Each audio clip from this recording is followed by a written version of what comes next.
साथियों, आज हम वाल्मीकि रामायण के बालकांड के 62वें सर्ग में कथा सुनेंगे। इस सर्ग में शून्यशेप ने अपनी रक्षा के लिए विश्वामित्र जी से प्रार्थना की है। उन्होंने अपने पुत्रों की परीक्षा लेने के लिए अपने पुत्रों से कहा कि तुम सभी मिलकर शून्यशेप का स्थान ले लो और यज्ञ पशु बन के चले जाओ। लेकिन उनके पुत्रों ने उनकी अवहेलना कर दी, जिससे उन्होंने उन्हें शाप दे दिया। उसके बाद उन्होंने शून्यशेप को बचने का उपाय बताया और इससे उनकी रक्षा हो गई। तो चलिए अब 62वें सर्ग की कथा सुनते हैं। श्री सीतारामचंद्राभ्याम नमः। श्रीमद् वाल्मीकि रामायणम बालकांडम 62तमः सर्गः। विश्वामित्र द्वारा शून्यशेप की रक्षा का सफल प्रयत्न और तपस्या। शतानंद जी बोले, नरश्रेष्ठ रघुनंदन, महायशस्वी राजा अम्बरीश शून्यशेप को साथ लेकर दोपहर के समय पुष्कर तीर्थ में आए और वहाँ विश्राम करने लगे। श्री राम जब वे विश्राम करने लगे उस समय महायशस्वी शून्यशेप ज्येष्ठ पुष्कर में आकर ऋषियों के साथ तपस्या करते हुए अपने मामा विश्वामित्र से मिला। वह अत्यंत आतुर एवं दीन हो रहा था। उसके मुख पर विषाद छा गया था।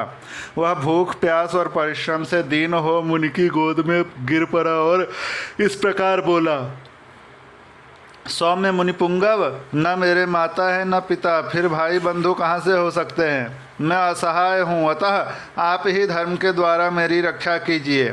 नरश्रेष्ठ, आप सबके रक्षक तथा अभिष्ट वस्तु की प्राप्ति कराने वाले हैं। ये राजा अम्बरीश कृतार्थ हो जाएं और मैं भी विकार रहित दीर्घायु होकर सर्वोत्तम तपस्या करके स्वर्गलोक प्राप्त कर लूँ, ऐसी कृपा कीजिए।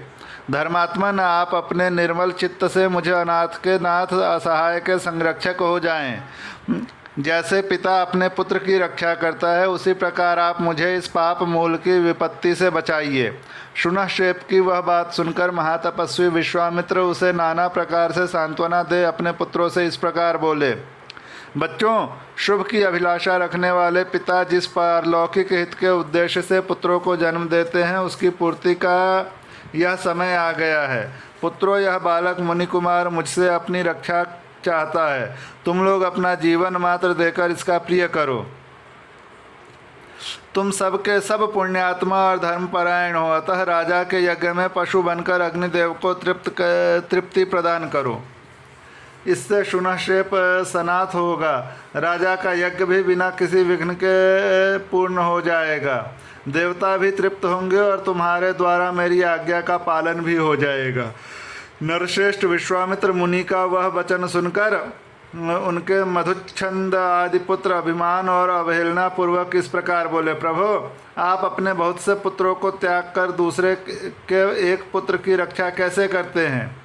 जैसे पवित्र भोजन में कुत्ते का मांस पड़ जाए तो वह अग्राह्य हो जाता है, उसी प्रकार जहाँ अपने पुत्रों की रक्षा आवश्यक हो वहाँ दूसरे के पुत्र की रक्षा के कार्य को हम अकर्तव्य की कोटि में ही रखते हैं। उन पुत्रों का वह कथन सुनकर मुनिवर विश्वामित्र के नेत्र क्रोध से लाल हो गए। वे इस प्रकार कहने लगे, अरे तुम लोगों ने मैं निर्भय होकर ऐसी बात कही है जो धर्म से रहित एवं निंदित है। मेरी आज्ञा का उल्लंघन करके जो यह दारुण एवं रोमांचकारी बात तुमने मुँह से निकाली है, इस अपराध के कारण तुम सब लोग भी वशिष्ठ पुत्रों की भांति कुत्ते का मांस खाने वाली मुष्टिक आदि जातियों में जन्म लेकर पूरे 1000 वर्षों तक इस पृथ्वी पर रहोगे। इस प्रकार अपने पुत्रों को शाप देकर मुनिवर विश्वामित्र ने उस समय शोकार्त शून्यशेप की निर्विघ्न रक्षा करके उससे इस प्रकार कहा, मुनि कुमार, अम्बरीश के इस यज्ञ में जब तुम्हें कुश आदि के पवित्र पाशों से बांधकर लाल फूलों की माला और लाल चंदन धारण करा दिया जाए, उस समय तुम विष्णु देवता संबंधी यूप के पास जाकर वाणी द्वारा अग्नि की, इंद्र और विष्णु की स्तुति करना और इन 2 दिव्य गाथाओं का गान करना। इससे तुम मनोवांछित सिद्धि प्राप्त कर लोगे। शून्यशेप ने एकाग्रचित्त होकर उन दोनों गाथाओं को ग्रहण किया और राजसिंह अम्बरीश के पास जाकर उनसे शीघ्रतापूर्वक कहा, राजेंद्र, परम बुद्धिमान राजसिंह, अब हम दोनों शीघ्र चलें। आप यज्ञ की दीक्षा लें और यज्ञ कार्य संपन्न करें। ऋषि कुमार का वह वचन सुनकर राजा अम्बरीश आलस्य छोड़ हर्ष से उत्फुल्ल हो शीघ्रता पूर्वक यज्ञशाला में गए। वहाँ सदस्य की अनुमति ले राजा अम्बरीश ने शुनहशेप को कुश के पवित्र पाश में बांधकर उसे पशु के लक्षण से संपन्न कर दिया और यज्ञ पशु को लाल वस्त्र पहनाकर यूप में बांध दिया। बंधे हुए मुनिपुत्र शुनहशेप ने उत्तम वाणी द्वारा इंद्र और उपेंद्र इन दोनों देवताओं की यथावत स्तुति की। उस रहस्यभूत स्तुति से संतुष्ट होकर सहस्र नेत्रधारी इंद्र बड़े प्रसन्न हुए। उस समय उन्होंने शुनहशेप को दीर्घायु प्रदान की। नरश्रेष्ठ श्री राम, राजा अम्बरीश ने भी देवराज इंद्र की कृपा से उस यज्ञ का बहुगुण संपन्न उत्तम फल प्राप्त किया।